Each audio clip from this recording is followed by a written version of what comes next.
Greetings, it's Will from StormTheCastle.com, and you are watching the Sense of Wonder YouTube channel. Thanks for tuning in. Join me in the library. I've got a book to show you.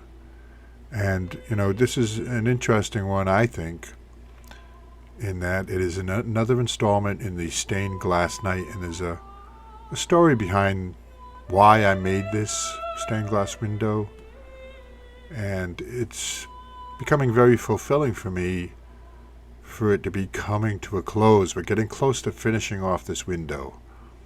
After this step, there isn't a whole lot more to go. There's painting it, polishing it, and then installing it. But in this step, what I'm going to do is add something called patina to the lead, to all the lead cane that makes up the window. And it's pretty interesting what it does and how it works. It's not actually a paint or a dye or anything. It oxidizes the metal. It's kind of interesting. So I'm going to show you right away what it looks like finished. So you don't have to wait for the end of the video to see the finished result of the patina. Let's do it. So here we go. Let's take a look at the completed window after this step of this video. That's all done. Now, what I've got there is the lead came, all that lead work is now black. And it looks beautiful. It's a big difference from the dull gray color of the lead work. And, applying a patina is not a paint or a dye. It's actually a chemical reaction that happens that oxidizes that lead. See how the lead is silverish?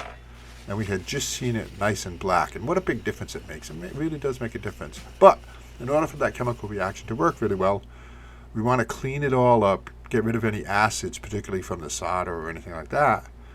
And we do that, we neutralize any of those acids with, baking soda and water. So I wash the whole thing, both sides, with that mixture.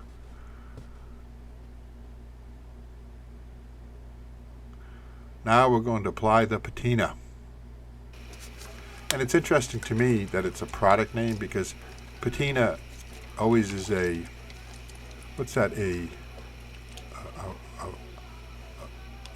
descriptive word that describes, something has a patina.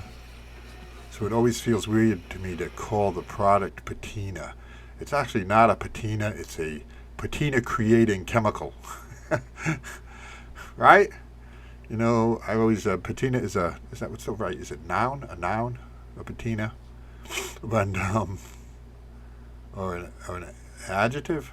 Well, anyway, so I just brush it on and take my time. And I learned as I was doing it, which is one of the wonderful things about this project, is I learned so much about just trying to get better at anything, I guess, but at stained glass. And I learned, too, to take really slow brush strokes, and it makes a really big difference in allowing that chemical reaction to happen.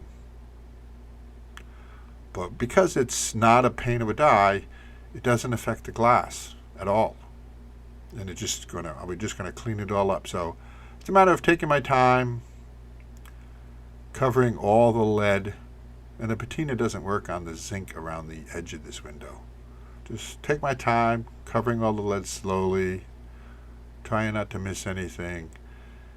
And for me, it wasn't like instant. It got darker over time. It needed a little time to really settle in and do its chemical transformation on the lead.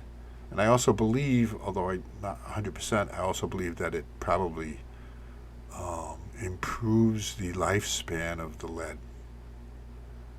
Something happens where it kind of seals it. That's what I think. I don't know. I haven't checked. But so the front, we did the front. Now we're going to do the back. And that's it. Easy installment. I'm excited to get this window close to done now.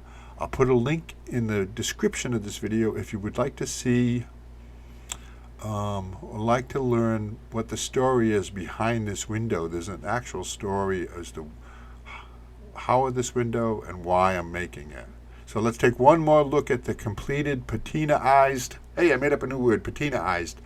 The new patina-ized window. There you go. Looks really good. I'm happy with that. More stuff coming. Next step will be, darn. Next up will probably be making a light box. I want to make a light box before I paint the window. We'll see. I'll let you know. I'll keep you posted. Thanks.